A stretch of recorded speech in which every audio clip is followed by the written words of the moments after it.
Rain hit Harbor City like it had a point to prove.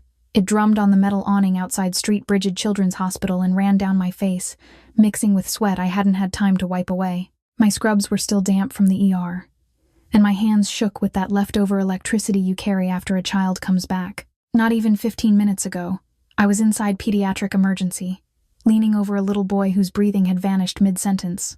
I remember the monitor, the frantic rhythm of bodies moving around me, the moment his chest lifted again and the whole room exhaled. I should have been charting, clocking out, going home. Instead, I was outside in the winter storm, my nurse badge pressing cold against my throat, staring at the parking garage like it owed me an answer. Noah was with Grandma June tonight, 5 years old, stubborn and sweet, asleep beneath a rocket ship nightlight in her spare room. I'd kissed him before my shift and promised pancakes tomorrow, even though rent was due, and my car tires were balding, and my bank app made me flinch. Single moms learn to promise anyway. I work double shifts because helping kids feels like the only thing in my life that can't be negotiated down. Ethan tried to negotiate it anyway. He showed up by my car the second my shift ended, leaning like he belonged there, like separation paperwork didn't exist. He wasn't loud at first. He didn't need to be. His energy always did the yelling for him, that tight patience that says, I'm about to be punished for choosing wrong. He made my job sound optional, like I was playing hero instead of paying bills. He talked about priorities like he invented them, and he talked about motherhood like it made me easy to control. Why did I still expect basic decency? When did I start measuring love by how much humiliation I could swallow? I tried to slide past him and get into my car before the argument could grow legs. He stepped into my path and reached for the passenger door. For a second, I thought he wanted my purse, my keys, something petty. Then he lifted Noah's small backpack off the seat and held it up, casual, like he was holding my son by the collar. The green dinosaur patch I'd ironed on last weekend looked bright under the fluorescent lights. My stomach dropped hard enough to hurt. He didn't have to say a single word for me to understand. Noah was my soft spot, my center, the place Ethan could press if he wanted instant compliance. He used that truth the way some people use a fist. Staff walked past us, pretending not to see. The security guard stared at his screen like it mattered more than the scene in front of him. The hospital doors behind me kept opening and closing, swallowing other people's emergencies while mine unfolded in the rain. Then Ethan left. One cruel beat of silence, and he tossed the backpack onto the wet concrete at my feet. The zipper popped. Noah's little plastic astronaut spilled out and landed face down in a puddle. Ethan walked to his truck, started it, and drove off into the storm without looking back. His taillights vanished, and I stood there in thin scrubs, soaked and shaking, clutching my son's backpack to my chest like it could keep me standing. I fumbled for my phone with numb fingers. The screen lit once, flickered, then died. Dead battery, perfect timing. I pressed the button again and again like stubbornness could resurrect it. Rain blew sideways under the awning. The parking garage felt too empty, the kind of empty that turns every echo into a threat. I could go back inside. I could ask a coworker to call me a ride, let me warm up, pretend I wasn't the woman whose child's father just threw her life onto the ground. But shame is a heavy thing. It pinned my feet to the concrete harder than the cold did. That's when I saw the sedan. A sleek black car idled near the exit ramp, untouched by the chaos, hazard lights blinking on and off in a steady rhythm like a heartbeat that refused to panic. Through the rain-streaked windshield, I could make out a shadow in the driver's seat. It was too quiet, too polished, too convenient to be real, and still my brain grabbed at it like a rope. I started toward it anyway, desperate and defiant, because when you're freezing, ashamed, and tired of begging for basic decency, even the wrong kind of rescue can look like a way home. I told myself it was the ride I'd tried to order, an exit from a moment like this. I tightened my grip on Noah's backpack and kept walking, knowing some doors open once, then never again. By the time I reached the black sedan, my teeth were chattering. Rain slid off my hair into my collar, and Noah's backpack thumped against my ribs with every step. The hazard lights blinked steady as breathing, and I let myself believe this was the ride I'd tried to call. The back door was unlocked. Warm air wrapped around me the second I slid inside, and relief hit so hard it almost made me dizzy. The storm became a soft roar behind the glass. The heater pushed life back into my fingers. For one quiet breath, I felt safe. Then the door shut, not the light click of a normal car, a heavy, final sound. I glanced forward, expecting a phone mount with a map and a driver's name. There was none. No clutter, no signs of an ordinary shift worker. Just a clean console lit by a thin strip of blue and the instrument panel glowing like a watchful eye. I wiped a clear patch on the window and tried to spot the hospital. Its fluorescent glow was already behind us, smeared by rain. That was when I noticed the man in the front seat, broad shoulders, rigid posture, hands set on the wheel like he'd been trained. He didn't turn around, but his eyes caught mine in the rearview mirror for a second. Not friendly. Measuring. My stomach dropped. I tightened my grip on the backpack strap and reached for the handle, ready to leave. And finally, I looked left. Someone was already in the back seat with me. He sat pressed into the far corner, half in shadow. Dark hair slicked back. A sharp profile that didn't belong in a rideshare. One hand braced his side beneath a coat that looked expensive even in the dark. A stain spread across his shirt near his ribs. Quiet, controlled, real. My nurse brain surged forward before fear could finish forming. In the ER, blood is information. Outside the ER, it's a warning. My pulse started pounding, and I hated that I noticed details anyway. How pale he was, how carefully he breathed, how his jaw stayed relaxed like pain was something he'd refused to show. I should have bolted. I should have run back inside and asked anyone for help. Instead, I froze, caught between survival and the reflex that keeps me showing up for strangers' kids at 2 a.m. Why did I always assume kindness would meet me halfway? My hand found the latch again. The lock clicked soft, precise, like a decision made for me. I tried anyway. The door didn't budge. The car rolled forward. The man in the front seat pulled away from the curb with smooth confidence, and the hospital lights slid out of view.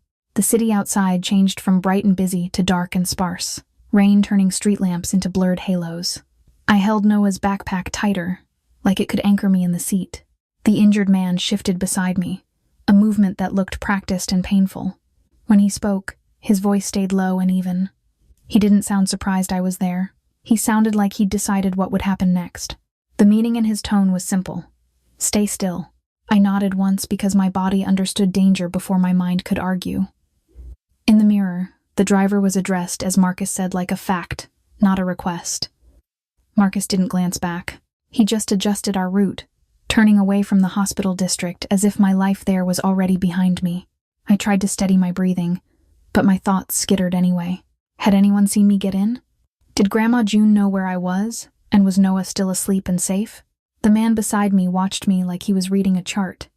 His gaze flicked to my soaked scrubs, to my badge, to the backpack on my lap.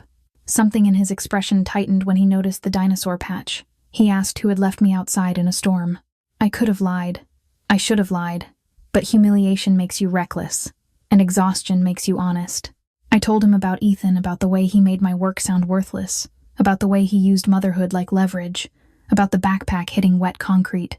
I told him my phone died, and I was too ashamed to go back inside and let anyone see what my life looked like. For the first time, something dark flickered across his face, like anger that didn't belong to me but landed on me anyway.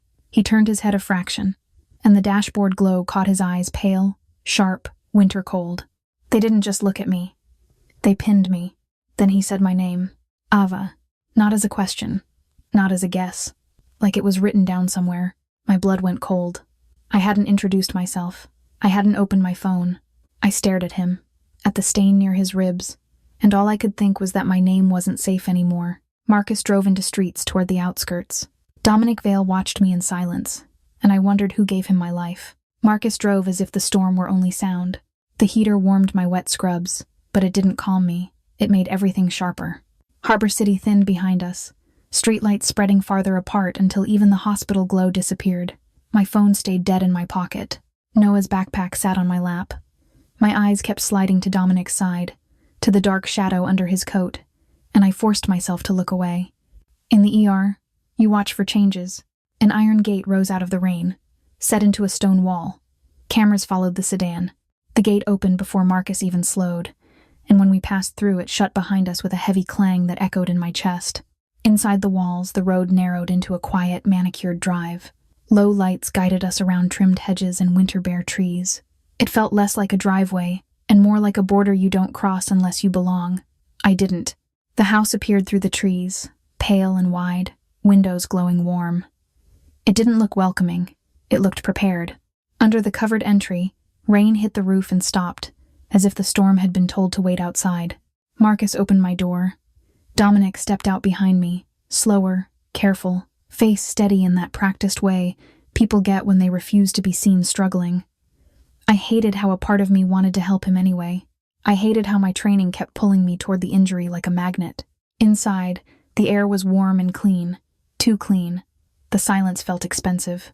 I heard my own breathing and the soft drip of rain off my hair. A woman met us in the hallway, late 50s. Silver hair pulled back, black dress that fit perfectly. Her eyes scanned me: scrubs, badge, backpack, then slid to Dominic's side. She didn't rush. She simply took inventory. Like she'd seen every kind of emergency and learned which ones you don't announce out loud. I learned her name the way you learn a title. Mrs. Delaney, the gatekeeper. Dominic gave her a small nod, and the house shifted. Marcus moved closer to my shoulder, not touching me, just reminding me I wasn't free. I wanted to run. I also couldn't ignore the fact that Dominic was bleeding. Those two truths fought inside my ribs. I've spent years walking into chaos for other people's children. I know what it feels like to leave someone behind. It follows you. Still, I couldn't pretend I trusted him, and I couldn't pretend this place was mine. Dominic refused a hospital with flat certainty. No negotiation. My mind argued anyway. Hospitals meant lights and nurses and rules I understood. They also meant cameras, records, questions, and a trail straight back to Noah. I swallowed my protest and felt the old pattern click into place. I was already adjusting myself to fit someone else's reality. He sat in a sitting room lit soft and calm, and I stayed standing, Noah's backpack tight in my hands. Dominic watched me with quiet focus, the kind that makes you feel studied. Then he started listing facts he should not have. He knew I worked pediatric emergency at Street Brigid. He knew I was a single mom and the separation paperwork was stalled.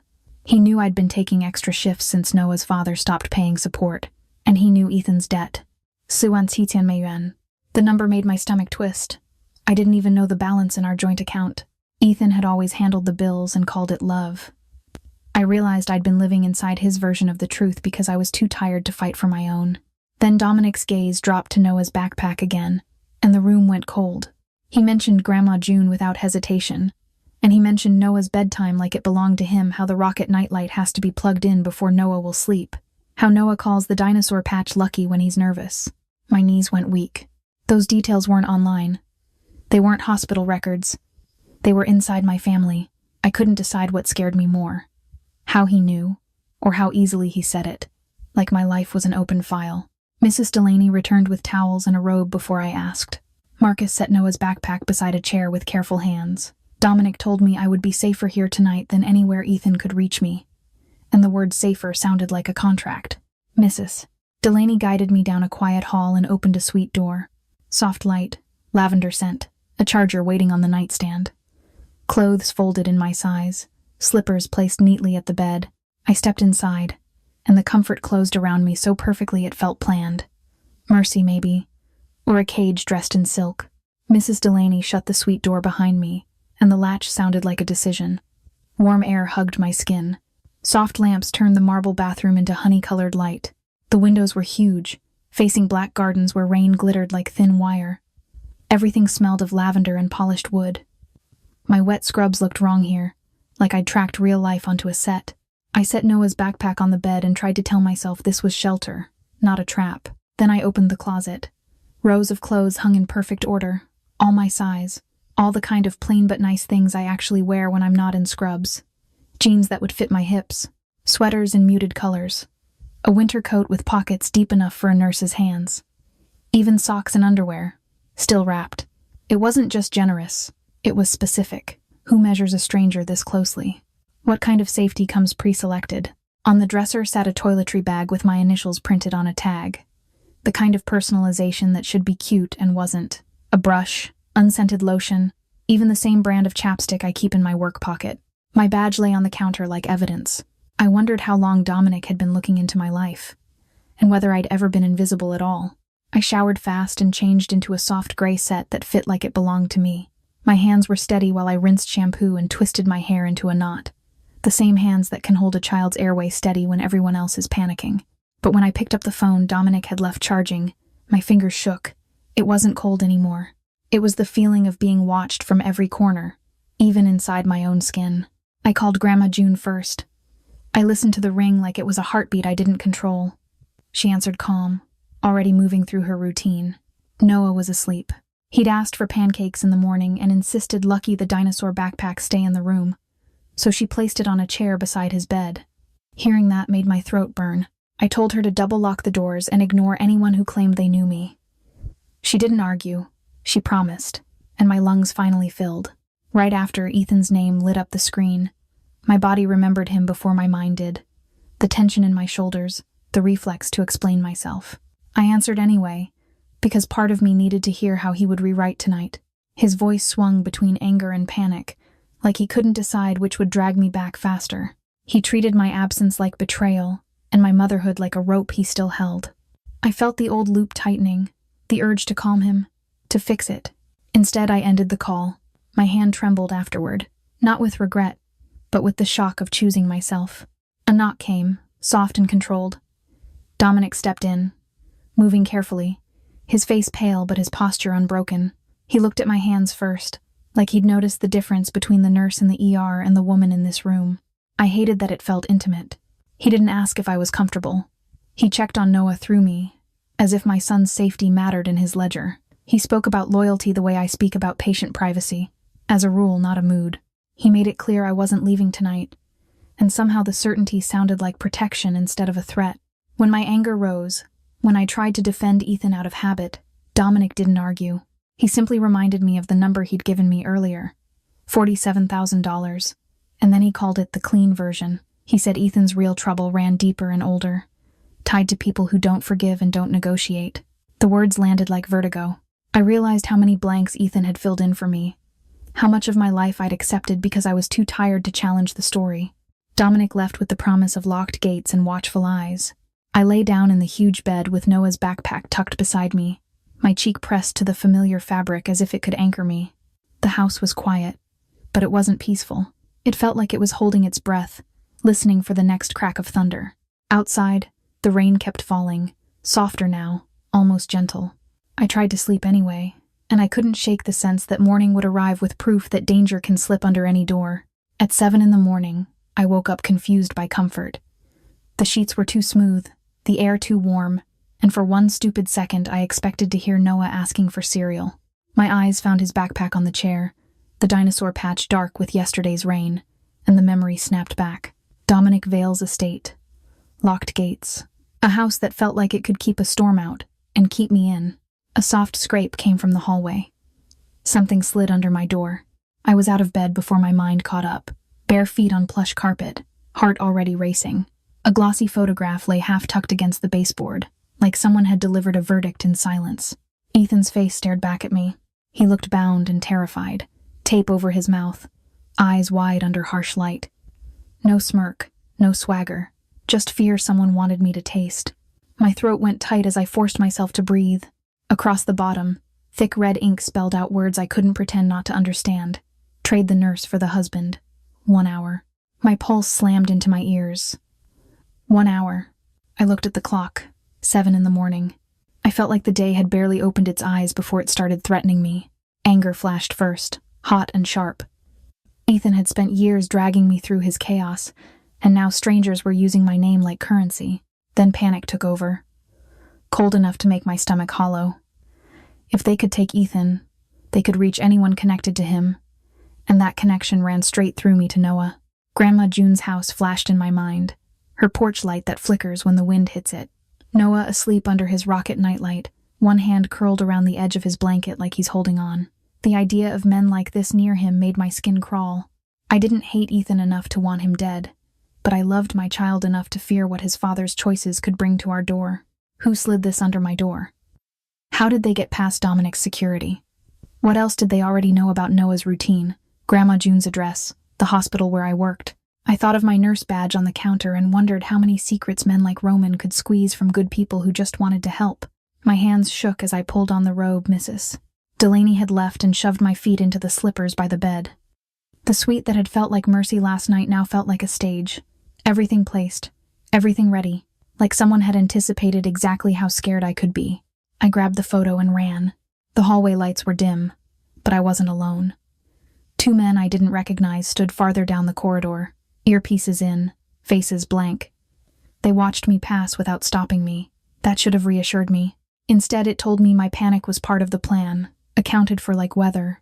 I followed memory toward the part of the house that stayed awake. Light leaked under a door, blue glow pulsed against the walls. The closer I got, the more the quiet felt engineered. Dominic's study looked like a control room wearing a suit. Screens lined one wall, showing the gates, the perimeter road, the driveway I'd traveled last night. Phones sat on the desk like tools. Marcus stood near the window, shoulders squared, scanning outside as if he could see through rain. Mrs. Delaney moved with a tray and a calm that didn't match the photo burning in my hand. Dominic turned as I burst in. His face stayed composed, but his eyes sharpened when he saw what I was holding. He took the photograph without hesitation, studied it for a heartbeat, and the air in the room tightened like a fist. He named the man behind it, Roman Petrovic. Hearing it out loud made everything heavier.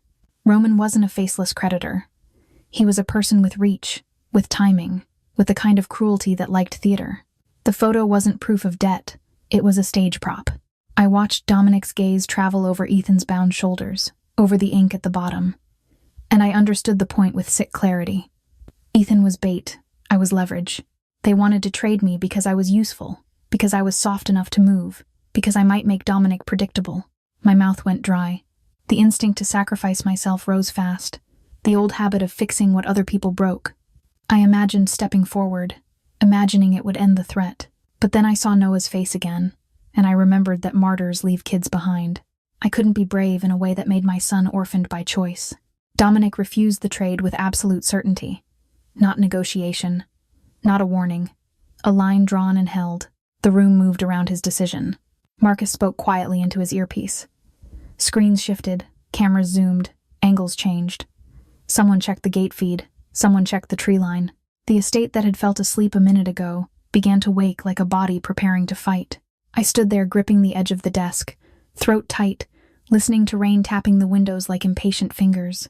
Somewhere beyond the walls, someone was counting down my hour, and inside them, Dominic Vale was preparing for impact. The kind that doesn't wait politely outside locked gates. Everything in the study stayed too quiet after Dominic's refusal.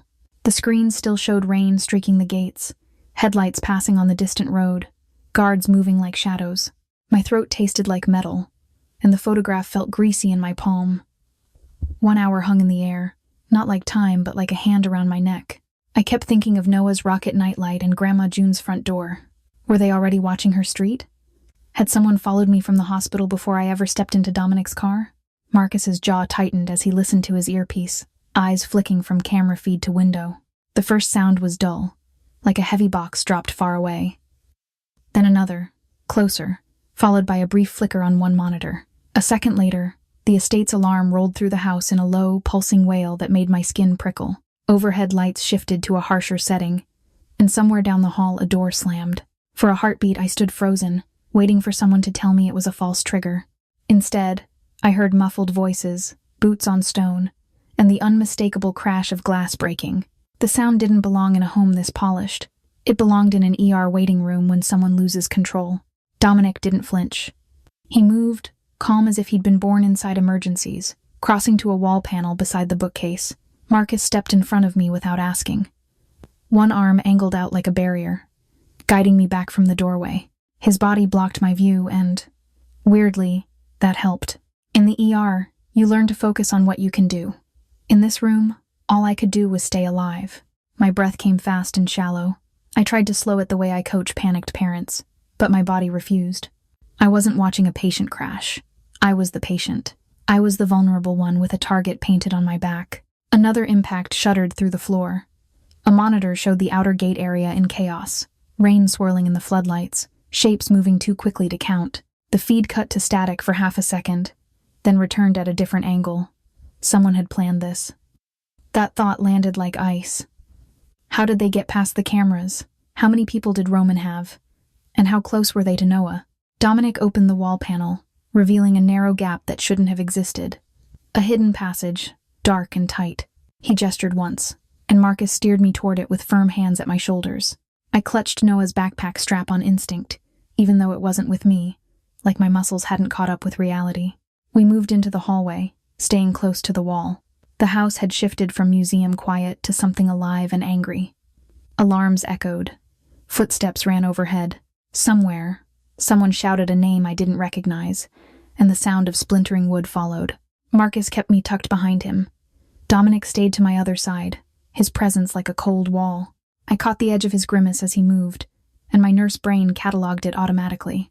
Pain, controlled. Breath measured. He was injured and still leading. That should have terrified me more than it did. We reached the panel again, now from the hall side. Marcus pushed it open wider, and a draft of colder air slid out, smelling of stone and dust. I crouched and started to crawl through, keeping low the way my body remembered from childhood games. Except this wasn't play. A hand grabbed my wrist. For a split second, my mind went blank. Then my whole body surged. I twisted hard, kicked backward, and felt my heel connect with something solid. The grip loosened. I scrambled, nails scraping the floor, breath ripping out of me in a sound I didn't recognize as mine.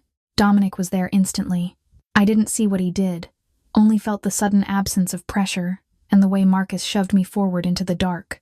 The attacker's presence vanished like a door closing. As I tumbled into the passage, one truth cut through everything. Roman Petrovic hadn't wanted a deal. He wanted a statement. The photo, the hour, the message about trading me. It was theater. This invasion was the real answer. The panel slid shut behind us with a soft final click. The noise outside dulled, then surged again through the walls. Distant thumps and muffled shouts like a storm trapped in another room. Dominic's hand found my elbow, steadying me as we moved deeper into the narrow corridor.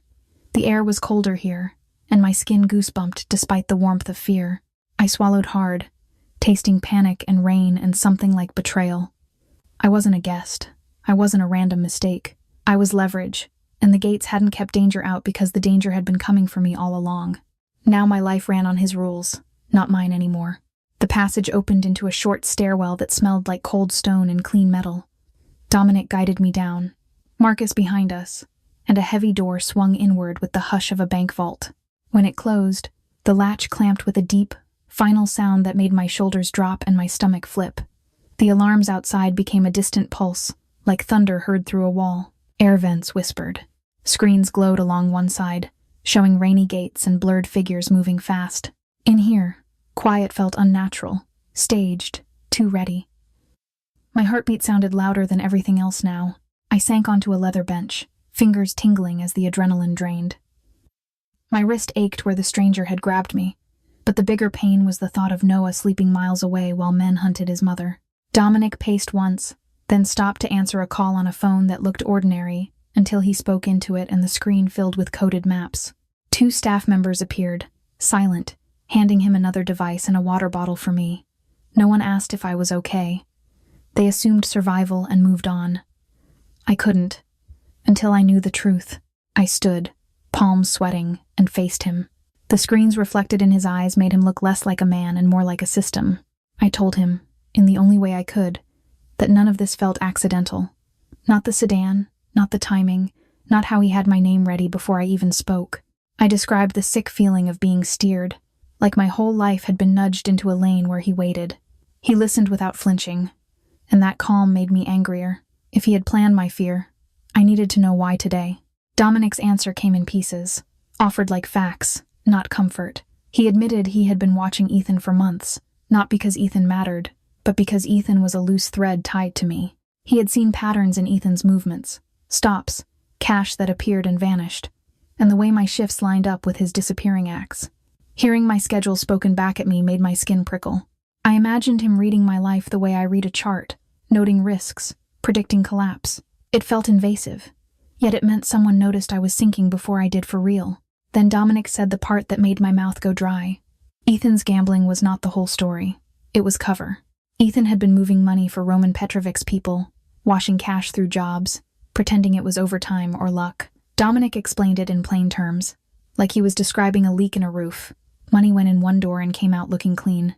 Ethan didn't need to understand the machine to be useful. He only needed to keep saying yes. I thought about the times Ethan came home smelling like excuses, and I felt stupid for believing him. That should have been enough to hate him, but Dominic kept going. Roman didn't care about Ethan's talent.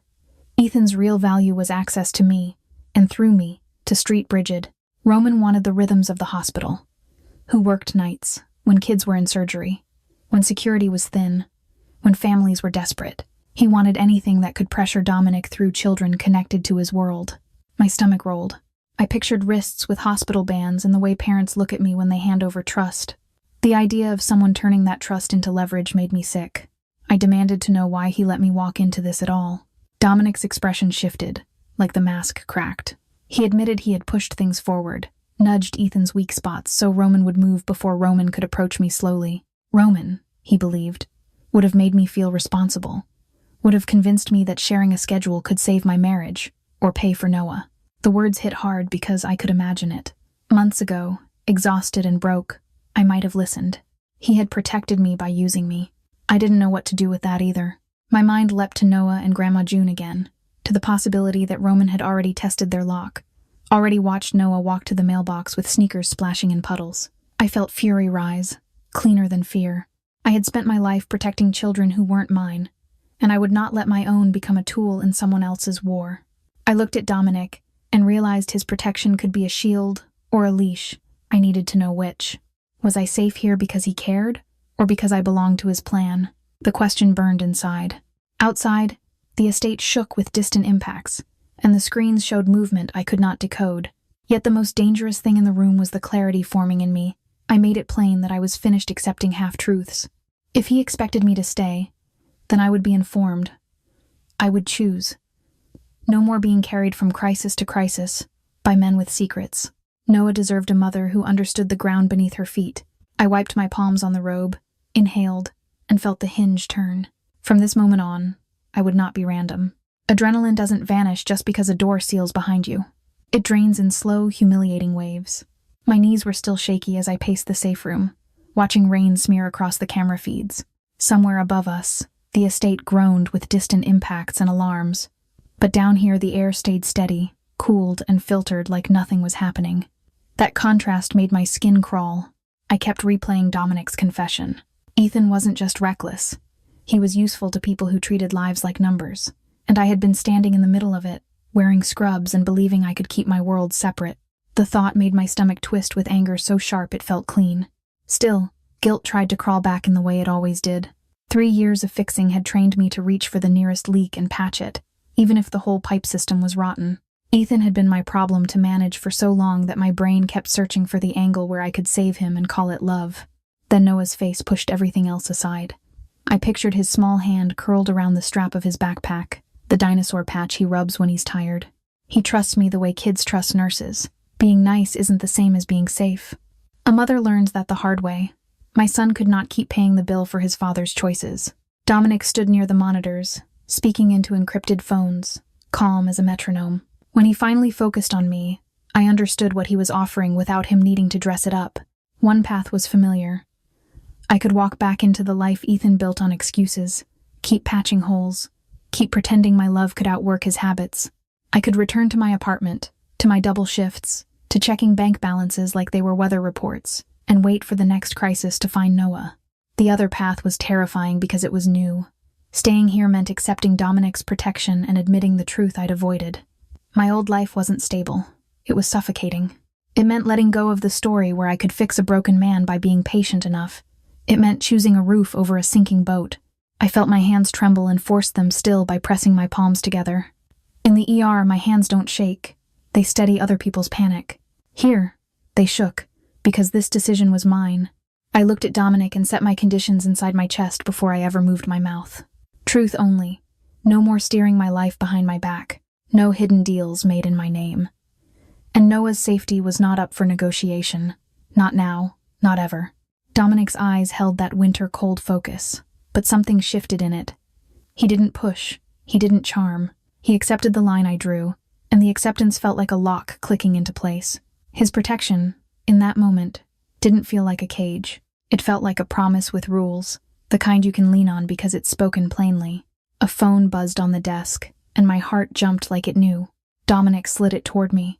Grandma June's name glowed on the screen. I answered with a breath that tasted like fear. June sounded steady, but I heard the tightness under it. She had noticed a dark car parked down the street before sunrise, engine off, no one getting out. It sat there long enough to feel deliberate, then rolled away slow. Noah was still asleep. The doors were locked. But the message was clear. Roman's reach had tested the edges of my family. Heat flooded my chest. burning away the last soft part of hesitation. This wasn't about Ethan anymore. This was about keeping men like Roman from ever learning Noah's routines, his school pickup line, the way he runs to Grandma June's porch with his shoes untied. I wasn't going to negotiate with fear while my child grew up watching me shrink. Dominic's people moved faster after the call, voices low, steps controlled. I watched the screens again and realized this war had a direction now. There would be a meeting, a confrontation, something staged as neutral ground where Roman would expect a nurse to fold. I inhaled slowly and felt my spine straighten. I didn't know how to be this woman yet. But the moment Noah was threatened, I stopped bargaining with my own safety, and I started preparing to choose it. Harbor City looked different from the industrial district, like the city turned its back on itself out here. The warehouse sat at the end of a cracked access road, all rusted siding and broken windows, the kind of place that still smelled like work, even after the work was gone. Cold air slid under my coat and into my bones. Somewhere beyond the walls, trucks hissed past on the highway, steady and indifferent. Inside, my footsteps echoed, small and alone. I kept my shoulders hunched, my hands visible, my face softer than I felt. I knew what Roman wanted to see. A tired nurse who wandered into the wrong story and could be pushed into fixing it. Under that mask, I counted. 2 bay doors, one side exit with a busted push bar, a stairwell that climbed to a shadowy catwalk, and at least 3 blind corners where someone could hide. I tracked distance the way I track oxygen levels, calm because Noah needed me alive. Roman Petrovic stood near the center of the open space as if he owned the echo. He wore a clean coat, hair neat, posture relaxed, the kind of polish that feels expensive and dangerous at the same time. His eyes moved over me slowly, pausing on my badge clipped to my borrowed jacket, then lingering where my wedding ring used to sit. He tried to make me feel small without touching me, like attention itself could pin me to the floor. I let my expression stay blank, saving my fear for later. Ethan was shoved into view from behind a stack of pallets. His wrists were bound, his face bruised in the vague way fear bruises you, and his breathing looked too fast for the cold air. For a second, my body remembered him as my husband, the man who once carried groceries up our stairs and kissed Noah's forehead like it was natural. Then the memory curdled. I saw the backpack in my mind, the dinosaur patch, and the way Ethan had tossed it into rain. I felt grief for the life I thought I had, and disgust for the cost of keeping it. Roman circled Ethan like he was showing off merchandise. He explained, in that smooth tone predators use, that Ethan's debts were never just debts. Ethan had been carrying money from one set of hands to another, letting it pass through jobs and accounts until it looked ordinary. Roman made it sound almost harmless. A little hustle, a little loyalty, nothing a good wife couldn't forgive. He kept glancing at me as he spoke, waiting for tears, for bargaining, for the easy leverage of my compassion. I swallowed hard and gave him none of it. Then he tilted the story toward my real wound. He described the hospital like he'd walked its hallways, talking about staff rotations, security doors, and the quiet windows when children are most vulnerable. Ethan, he said, had traded little details from my world, the kind you overhear at home when you think no one is listening. Surgery schedules, visiting hour patterns, which nurses work nights. It hit me like nausea. Those were not numbers on paper. Those were kids with soft hair and brave smiles, kids whose parents handed them to us and prayed. I felt righteous anger flare, not loud, but absolute. Ethan's eyes found mine, and his face begged for the old pattern, the one where I soften and repair whatever he breaks. I recognized it the way you recognize a fever returning. Regret always arrived after the damage, never before. I didn't scream. I didn't plead. My calm felt almost foreign as I understood he had crossed a line that couldn't be scrubbed clean. My job was not a tool. Children were not collateral. In the space where my rescue instinct used to live, something colder settled. Roman noticed. His smile thinned, just for a second, and the mask of polite confidence cracked. Roman leaned closer, eyes narrowing, testing if intimidation would work when charm didn't. I thought of Grandma June watching her street at dawn, of Noah breathing evenly beside his nightlight, and I let that image steady me like a hand on my back. How long had Ethan been selling pieces of my life? Had Roman already mapped my son's school route, his pediatrician, the playground where he laughs too loud? The questions didn't break me. They sharpened me. I kept my posture small but my mind loud, counting the seconds between Roman's glances, noticing how often his men looked toward the rafters as if listening for a signal. That was when the warehouse seemed to inhale. The echo shifted, the way it does when someone new enters, and the room decides who matters. Roman paused mid-step, his head tilting as if he'd caught a sound he didn't want to admit he heard. One of his men blinked toward the catwalk again, then quickly looked away. I felt it too, not with my ears but with my skin, the same instinct that tells you a patient is about to crash before the monitor changes. The balance was moving. I didn't know where Dominic was, only that he had promised me truth and protection, and this was how his world kept promises. Roman's confidence faltered in the smallest way, a tightening around his eyes, a fraction of impatience. Ethan sagged like his last performance was over. I stood still, heart steadying, as the trap tightened around all of us. Next heartbeat, I knew the shadows were about to speak first. Before Roman could finish savoring the room, the warehouse changed. The echo tightened, the kind of shift you feel in your ribs before you hear it. Roman's men glanced upward again, and this time they didn't hide it. Something moved along the catwalk, silent as breath, and Roman's polished calm cracked at the edges. Dominic Vale stepped out of the shadows like he'd been there the whole time. Because he had. He didn't rush.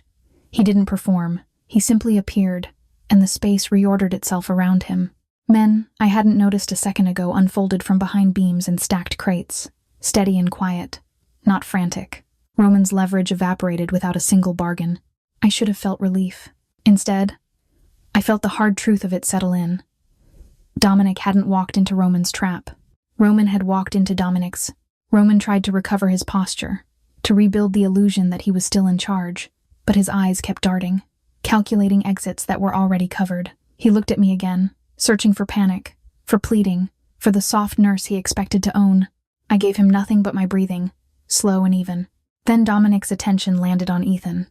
It wasn't tenderness. It wasn't cruelty. It was assessment, like a man deciding where to cut a rotten branch so the tree survives. Ethan lifted his head, eyes wet, and my old reflex surged forward anyway. 3 years of marriage had trained my body to run toward him when he looked scared, even when he was the one who lit the fire. For a heartbeat, I saw the version of us I used to protect. The apartment kitchen, the cheap birthday candles. Noah asleep on my shoulder while Ethan promised he'd do better. Then I saw the other truth stacked on top of it. Hospital hallways, children in tiny gowns, parents handing over trust, Ethan trading schedules and routines like they were harmless trivia. My stomach turned. Dominic didn't speak to me like a judge, but he didn't need to. The question was there in his stillness, in the way his gaze held mine. What consequence fits betrayal this deep? I thought of Grandma June's voice on the phone, steady with fear she refused to show. I thought of Noah's backpack, that dinosaur patch he rubs when he's nervous.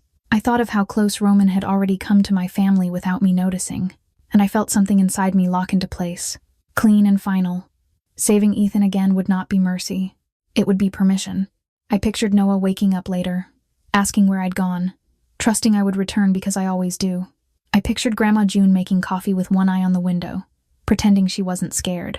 That image made my choice feel less like revenge and more like triage. In the ER, you don't keep pouring energy into a wound that won't close while another child is bleeding out. Ethan had made our whole marriage a slow hemorrhage. I was done donating myself to it. Noah deserved better than that.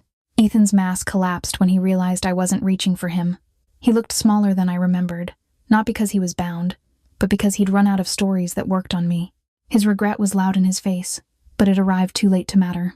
Roman's mask slipped next. The polished predator showed his irritation, then his fear, when he understood that my compassion wasn't a handle anymore. Without me as a pawn, he had nothing to trade, nothing to threaten that would move Dominic the way he wanted. The room stopped orbiting him. Everything after that happened fast, in a way my brain refused to record in detail. Bodies shifted. A door banged somewhere. Roman was removed from the center of the space as cleanly as a piece lifted off a board. When I looked again, he was no longer the one holding the story. Marcus guided Ethan away. Not gently, not savagely, just with the inevitability of consequence. I knew, with a cold steadiness, that Ethan would face exposure for what he'd done, and that he would no longer have access to my life, my home, or my child. The cycle ended here. When the warehouse finally exhaled, my legs trembled, not from fear, but from the release of a lifetime of fixing. Outside, sirens wailed in the distance, already shaping tomorrow's headlines. The city would call this crime. I would call it closure. I didn't become heartless. I became honest. By the time dawn came after the warehouse, the air felt calmer, but my nerves stayed loud. Sirens drifted in the distance like a memory, and my phone kept lighting up with news pings and neighborhood chatter. People in Harbor City love a simple story, So they called it gang trouble, a crime scene, another ugly headline to scroll past. No one mentioned the children whose schedules were nearly traded. No one mentioned my son. I watched the city pretend it understood. I knew the real cost was measured quietly. Inside Dominic's world, nothing felt casual anymore. Routines tightened, doors checked twice, cars rotated, faces I didn't know watched every hallway with polite blankness. I noticed how fast power rushes to fill any empty space, like water finding the lowest crack. Dominic didn't explain details, and I didn't ask for tactics. I only needed to see the shape of the aftermath. This wasn't adrenaline anymore. It was boundary. I had drawn a line, and the world rearranged itself around it. For once, I wasn't apologizing for choosing safety first either. 2 days later, I learned Dominic had sent a quiet shipment to Street Brigid. Upgraded pediatric monitors, warmer blankets for recovery rooms, and a donation earmarked for families who couldn't pay. No press release, no plaque, not even a name attached. He made it sound like bookkeeping, but I felt the weight of it in my chest. I didn't forget who he was, or what his protection could cost, yet I couldn't ignore what he chose to protect. Children I'd never meet. Parents who would breathe easier because of him. When I walked back into the ER, fluorescent lights felt harsher than usual, and every badge swipe sounded like a warning. I tightened my habits immediately. Screens angled away. Charts closed the second I stepped back. Passwords changed. Gossip shut down. Tessa caught my eye across the nurse's station and didn't push for details. She just handed me coffee and stood close enough to remind me I wasn't alone. That kindness steadied me more than any lock. I saved a child that afternoon and felt my purpose sharpen, not soften. That evening, Dominic brought me back to the estate with Noah in mind, not just me.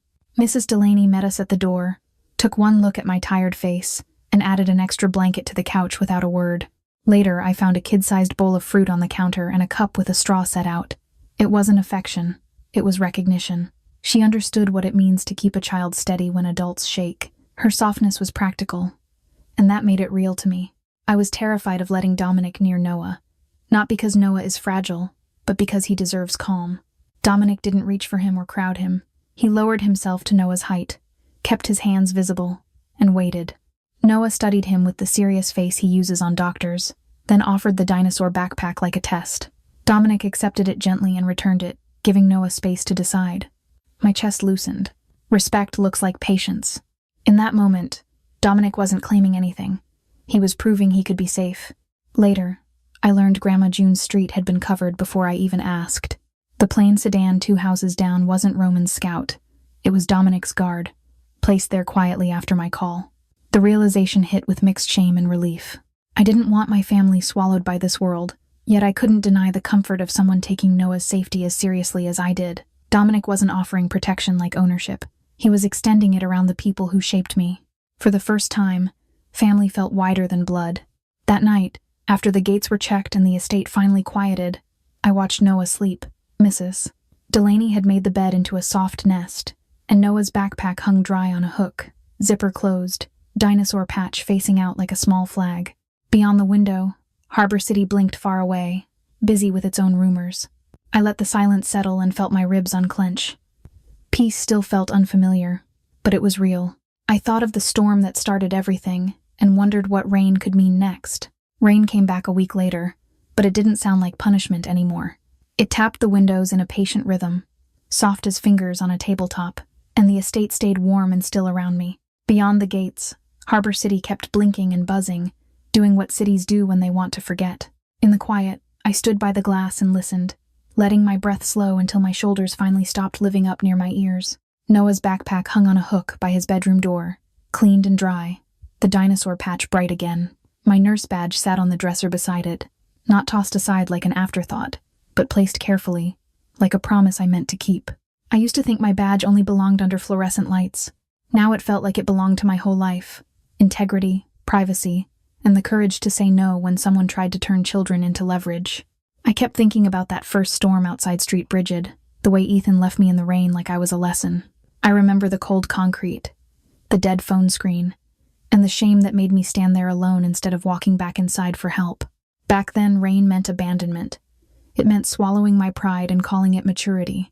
It meant cleaning up messes that weren't mine, because I thought love was proved by how much I could endure. Somewhere along the line, I confused compassion with self-erasure. I told myself I was strong because I stayed quiet. I told myself I was a good mother because I kept everything smooth, even when my chest felt like it was cracking. I kept patching Ethan's lies, his debts, his moods, as if my patience could turn him into a safer man. All it really did was teach Noah that his mother's needs came last. When Roman's shadow reached toward my family, something inside me snapped into clarity. I didn't stop caring. I stopped offering my son's safety as a payment plan. I learned that boundaries aren't cruelty, they're protection. They're the difference between a nurse who comforts a child and a nurse who lets a stranger walk off with a chart. They're the difference between a woman who gets left in the rain and a woman who builds a roof. Dominic stayed close through all of it, not as a fairy tale, not as a rescuer who demanded gratitude, but as a steady presence with rules. He didn't press Noah for affection. He didn't ask me to trade my independence for comfort. He listened when I drew lines, and he respected them in the small ways that matter. Waiting, explaining, making space, letting me decide what came next. In a world that tried to claim me, that restraint felt like safety. I won't pretend everything became simple. My life is still built on hard choices. I still walk into a hospital where secrets can get people hurt, and I still carry the weight of knowing how close danger came. But I also carry something new.